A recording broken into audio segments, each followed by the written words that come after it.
গেছেন কিভাবে লড়াইটা চালিয়ে যেতে হবে, যে আজাদের লড়াই আমরা মনে প্রাণে ধারণ করি।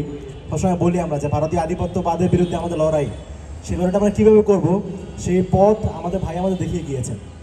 আমাদের ভাই আমাদেরকে দেখিয়ে এটার যুগ এখন না, আমরা কোনো একটা বিষয়ে দক্ষ হয়ে উঠবো, এই শিক্ষা ভাই আমাদের দিয়ে গিয়েছেন। তো সেই জায়গা থেকে ভাই যে আমাদেরকে বলে স্কিল অর্জন করার জন্য তার ধারাবাহিকতায় বাংলাদেশ তরুণ কমলেখক ফোরাম এবং ডাকসুর উদ্যোগে আজকের যে বইমেলা আয়োজিত হয়েছে, এই জন্য আমি আয়োজন ধন্যবাদ জানাচ্ছি যে আমাদের আসলে জাতির মুক্তির জন্য হাতে পেয়ে দেখানো পথ অনুসারে স্কিলফুল হওয়ার বিকল্প নাই। সেই স্কিল অর্জন করার যে ধারাবাহিকতা এবং ভারতীয় আধিপত্যবাদের বিরুদ্ধে আমাদের যে লড়াই করার তীব্র মানসিকতা, সেই মানসিকতা আজীবন জারি থাকবে, এই আশাবাদ ব্যক্ত রেখে এবং আমাদের হাদির ভাইয়ের যে সর্বশেষ ওসিয়ত যে আমি মারা গেলে বিচারটুকু কইরেন, সেই বিচারটুকু পাওয়ার প্রত্যাশা ব্যক্ত রেখে আমি আমার সংক্ষেপ শেষ করছি। ধন্যবাদ।